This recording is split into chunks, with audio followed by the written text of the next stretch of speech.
Hello and welcome to another astrology adventure with yours truly.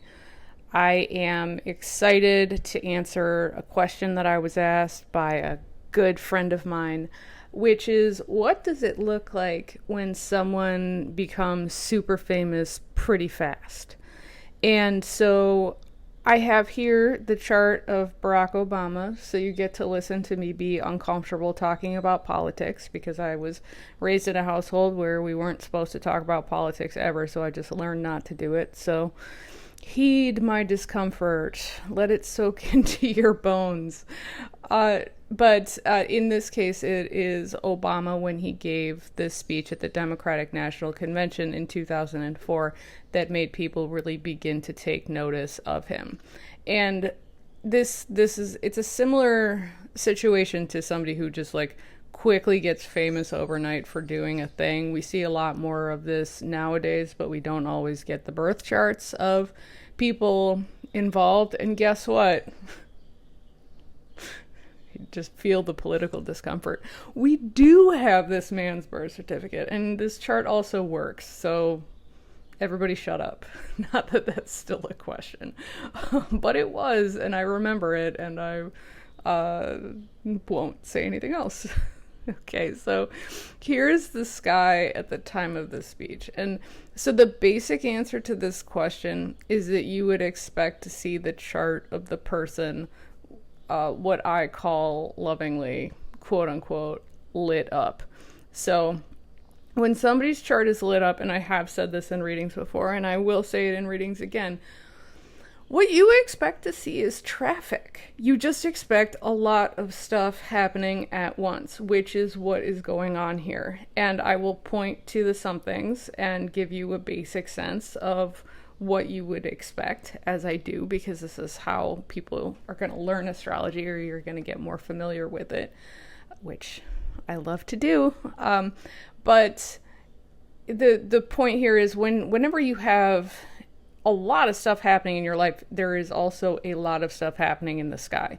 That's just how it works. When you have more boring periods, you either have transits that are easy, which are usually trines and sextiles, or transits in subconscious houses. So there's stuff happening, but it's below the surface, and you're having weird dreams or interesting psychological symptoms, or maybe some health stuff but it doesn't feel like pressing in the way that it does when your chart is lit up and you're kind of getting it from all angles.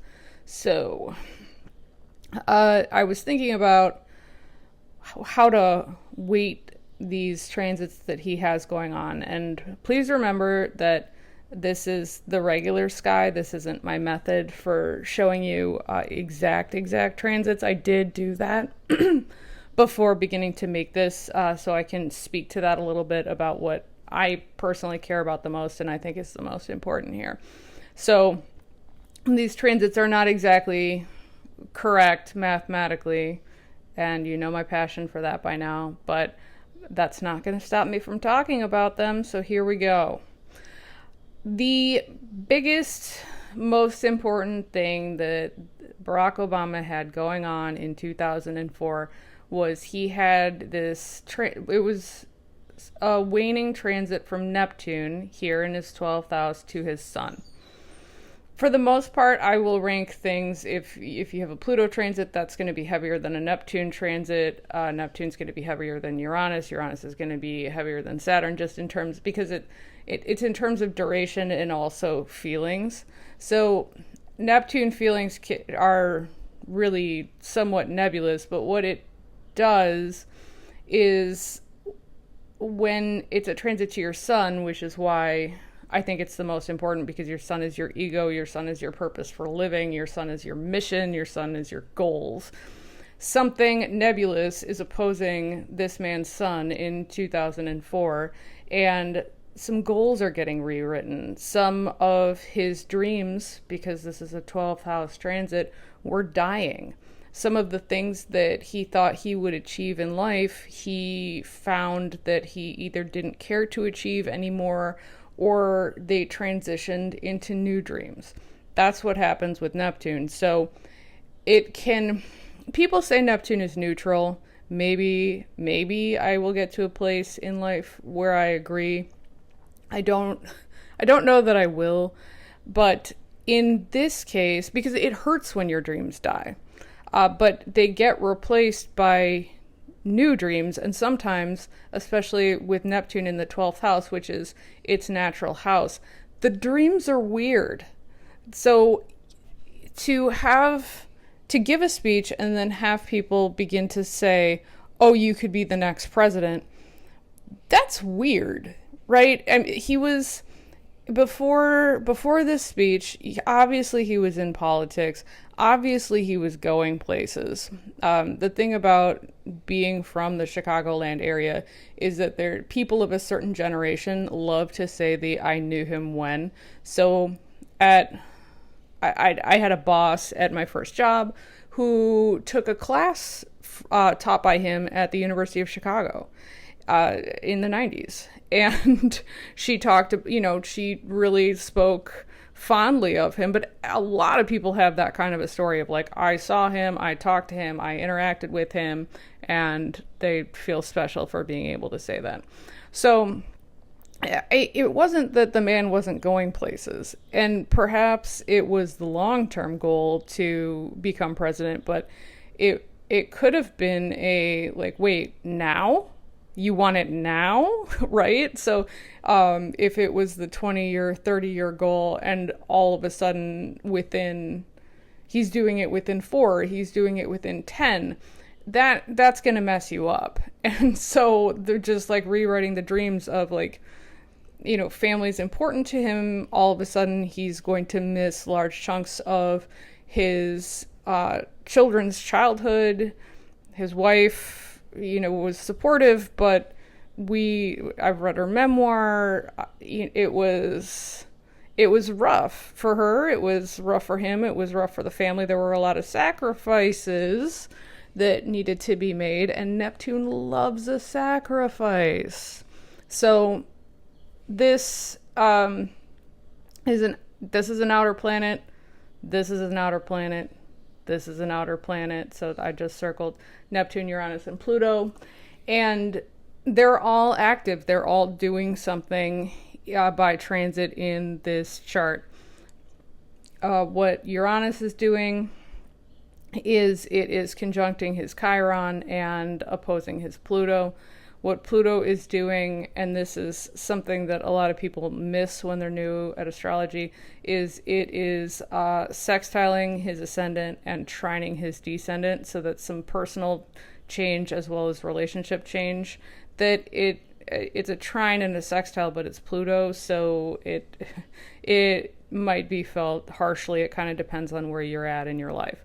But all 3 of the subconscious planets are active in his chart at the time of the speech, and that's important.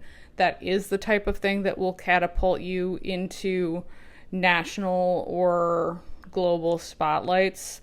So it's, you're probably not going to get famous from a Mars transit. You might get famous from all 3 outer planets as well as Saturn. It depends on who you are, what you're trying to do, how you've positioned yourself, and I do feel that there's probably something karmic to it, although I try not to throw that around, because like, what can you do about karma? I do believe in it, but it's just like, you don't want to be like, oh well, I did something in a past life that's caused me to be thrust into the national spotlight. Arguably he was trying, but I think that it was one of those situations where it was a 20-year or 30-year plan, and then all of a sudden that plan got moved up, and so his mission and goals and like feeling of I know what I'm doing vanished and got replaced by something else. With the Uranus transit to its Chiron, a first house Chiron is usually a sense of like, there's something wrong with me. And when Uranus transits your Chiron, you can begin to get over that stuff, because Uranus is a very mental planet. Chiron tends to be a wounded place. So if you're doing it right, you can find some resources or have some things happen that kind of help you get over yourself and learn to live with like, yeah, I do feel like there's something wrong with me, but I am working with that feeling differently. So that's just a simple thing there. And the funny to me thing is that the transiting north node was in his third house, and the south node was in his ninth house. Again, south node, the ninth house, 12th house are houses of belief systems, but the funny thing to me is that the north node in your third house is about speaking and talking and writing and communicating. So literally giving a speech, he had a really good energy for that. And that one's just kind of funny. And then the other funny thing that happened to me is that, so Saturn here is at the very beginning of his sixth house, and it is beginning a transit by opposition to his birth Saturn. And so when Saturn begins a transit where it's going to hit a planet in the duration of its forward motion, without turning retrograde, you are beginning to feel it. So Saturn is another goals planet, but it's more goals and responsibilities, and you feel the weight of the world. With the sun, that can happen, but it's more your sense of self and that you have everything like aligned in your life the way that you want it. Saturn is more, what do you want to achieve in life, and like what do you need to do more of or do less of or adjust. When Saturn aspects itself, you tend to get a lot of feedback. Either people are telling you you're doing a great job and keep it up, or people tell you you suck and you really hate that and often bristle against it. So he had an active transit to his sun, he had an active transit to his Saturn. But what I think is actually funny, and I can't speak to this man's experience obviously, that Saturn was at the beginning of his sixth house, which is day-to-day work, as well as your routine, as well as your diet, and just the nuts and bolts of living. When Saturn goes through this house, the nuts and bolts of living become difficult. So what I might envision happening here is that all of a sudden he's like inundated with communication, inundated with work, inundated with people wanting things from him. And he has to choose, because it's a Saturn time, what makes the most sense for me to do right now? Will what I'm doing further my goals? Like this, it's just, I imagine that with Saturn going, things were just piling on again after he made this speech. So it's on the way. He's going, like, it's at the very beginning of the house. So he's at the very beginning of feeling it. And then you kind of hit your stride once Saturn is more deeply into a house, regardless of where, which house Saturn is transiting through. But Saturn right at the beginning of a house is usually, I mean, for me as an astrologer, that's something that I'm going to mention. That's something that I'm going to talk a lot about, because what happens when Saturn changes houses is you have to shift the way that you're organizing your life a bit.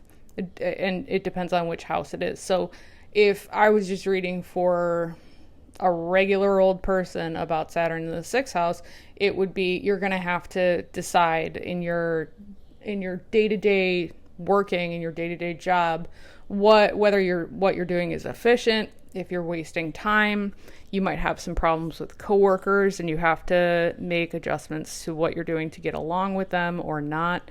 You might have some diet stuff come up. You might have to go to the doctor more. Might have to go to the dentist more. But they're all things that are manageable. It all feels like a pain in the ass, and it's all happening at the same time. So you have to focus and prioritize. That's what I would say. But we weren't talking back then. Nor are we talking now. But that's an example. But here's what I think is cool. So Neptune here is in his 12th house. I can talk forever about the experience of having Neptune in the 12th house, but I won't. It does tend to be a time where your subconscious is super active, so it's hard to have a predictable sleep schedule. some of your dreams die, some aspects of your life fall apart or seem unreasonably hard for unspecified reasons. It's just kind of like, why? It's kind of like things don't work out, but it's nothing that you did wrong. And then when Neptune crosses this line, the ascendant, it's graduating from that. Anytime you have something going from the 12th house over your ascendant, you're graduating in whatever, you've gotten a degree in whatever this planet is, but you did it subconsciously. I know it's a weird thing to say, but I personally find that it's true.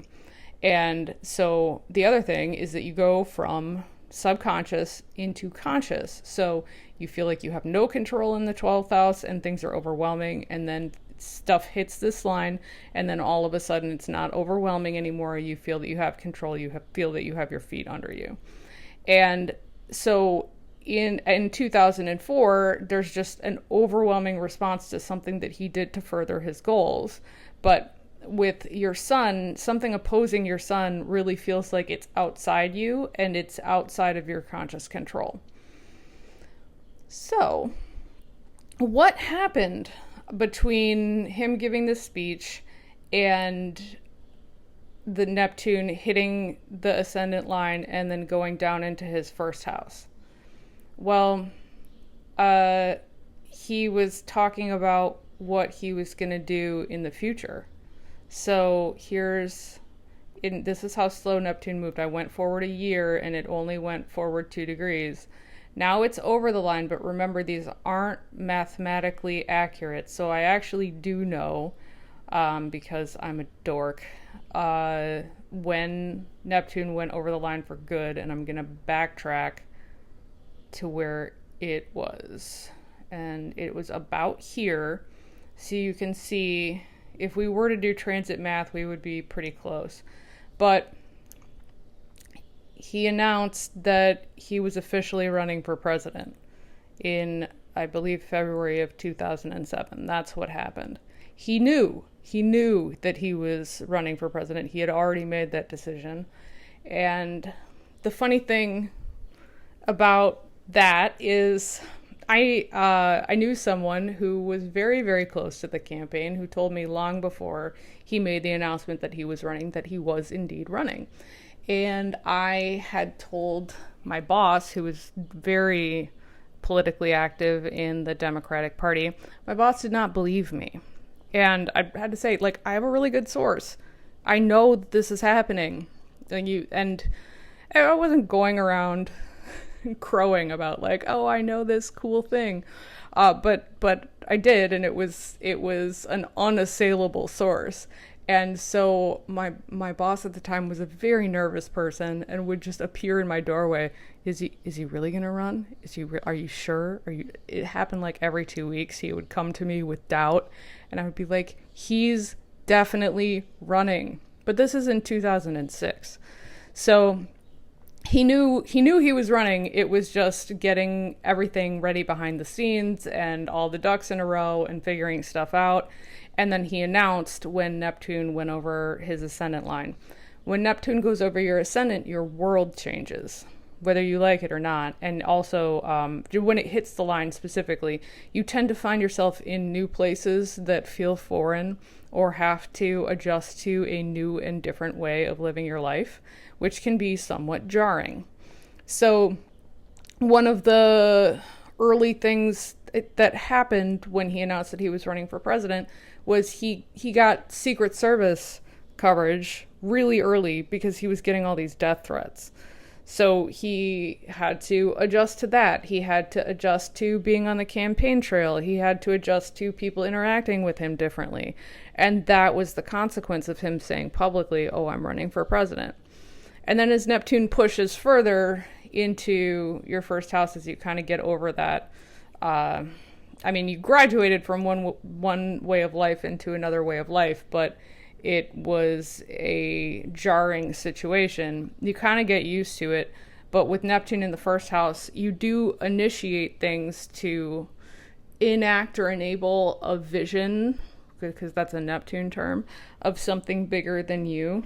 But You also, it's a time that you go through personality changes, and either you can be very selfless because you have to be, because Neptune again demands sacrifices, or you can be deluded. It depends on the person, into what you think is possible. So I'm not going to get into the campaign slogans and the other speeches and the things that were said, but let's just say it kind of fits the description of the vision. There was a vision. There was definitely a vision. So that's what that looks like. That's kind of cool. But what I was thinking and wondering to myself, I've gone back to the 2004 speech, is his sun is pretty close to the 6th house line. It's within 6 degrees. That would be in a traditional reading and a quote unquote angular planet. And I just realized that I left something out of the transits that he was under that I noticed, but I didn't say. And this is the problem with doing charts, is I just never stop looking at them. But what I've been debating to myself is whether the Neptune transit just stayed in effect from when it was hitting his sun and then kept Neptuning, which is a very out of control feeling time, but it's from an emotional standpoint. A lot of things happen and you don't feel like you can quite get on top of it until either the transit ends or moves on to something else. So I think that enacting his vision and his goals and having to rewrite his dreams or revise what he was trying to do kind of on the fly was a result of this time in this speech. And now I'll tell you the thing that I missed that is kind of, I think, obvious in its effects if you're aware of what was going on in his personal life. So Uranus is also squaring his moon, which is in the 4th house, which is everybody with a 4th house moon, that's the moon in the right place. So this is the moon in the moon's house, which just as an astrologer you like to see, because that just means, you keep your feelings, emotions, family private naturally, because you have this natural inclination. Moon in the moon's house, nice thing to have. But obviously there's just domestic turbulence when all of a sudden you're rewriting your goals, which impact your family, which of course it did a lot. And then Uranus, as I had said, is opposing Pluto, and Pluto is the ruler of his 10th house, which is his career and ambitions. And so sun goals are the things that feel personal to you and what you would like to achieve in life. Like when you're a little kid and you'd say you want to be an astronaut, that's the sun talking. The 10th house, or the midheaven, is Saturn's house. His Saturn is over here. And Saturn goals are what you can realistically achieve. So Uranus is a disruptive energy, and I'm really just underlining my point again and again and again. But he had these transits that were saying suddenly, if you're going to do it, it's going to be now. And it had a rippling effect throughout his whole life, basically all at once. So that's what a lit up chart for good looks like. It's a really good example of using your energy well and going with the vibe of the times. And I do think that it was a once in a lifetime opportunity, and I do think I would hope that I would advise someone of similar, of, take it and run. If the doors are opening now, then it's now, and figure it out. And he did what I think he should have done and what makes the most sense for him to have done. But the other thing that I think is obvious in what I've said here was that it was hard. And it was disruptive, and there was a lot of subconscious stuff going on. And when stuff is subconscious, like obviously, if we could make the subconscious conscious and then deal with it accordingly, that would be really nice. But subconscious planets make things happen that feel like you have no control over them. And so the stars aligned. I guess I'll be cheesy. The stars aligned. And he wound up where he wound up. But it was definitely a rough time for him. So that's what that is. I appreciate being able to respond to a fun question. And thank you for watching.